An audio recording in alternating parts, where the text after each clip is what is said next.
ना हमसे भंगिया पिसाई ये गणेश के पापा कि नहीं हर जात बानी। ना हमसे भंगिया पिसाई ये गणेश के पापा हम नहीं हर जात बानी। ना हमसे भंगिया पिसाई ये गणेश के पापा कि नहीं हर जात बानी। ना हमसे भंगिया पिसाई ये गणेश के पापा हम नहीं हर जात बानी। दुखाला कोमल हमर कलाई ये गणेश के पापा कि नहीं हर जात बानी।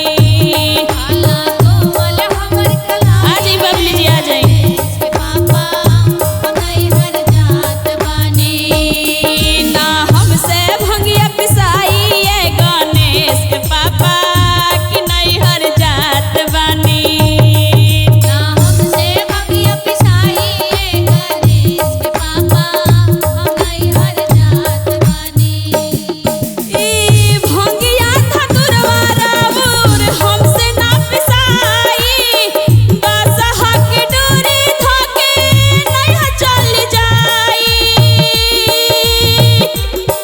या धतुरवा राउर हमसे ना पिसाई।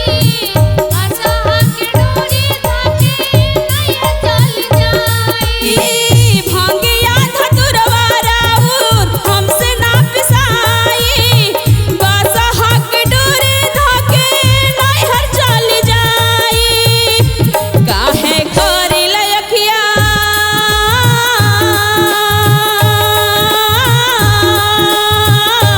काहे करिल अखिया लाल गणेश के पापा कि नहीं हर जात बानी। काहे करिल अखिया लाल गणेश के पापा कि नहीं हर जात बानी।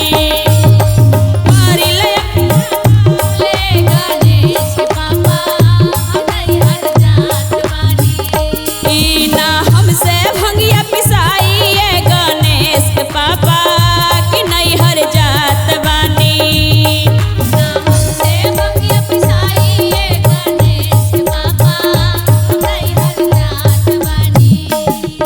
ई खाए न भोला कबो खोआ और मलाई। दिन भर हमारा से भाग पिसवाई।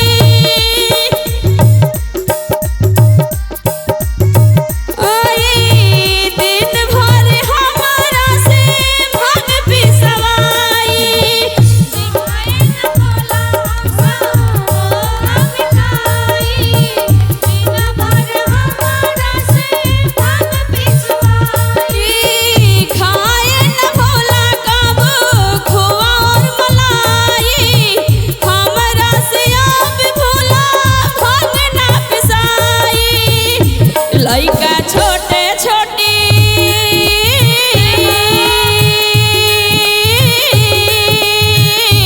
लइका छोटे छोटे बारे गणेश के पापा कि नहीं हर जात बानी।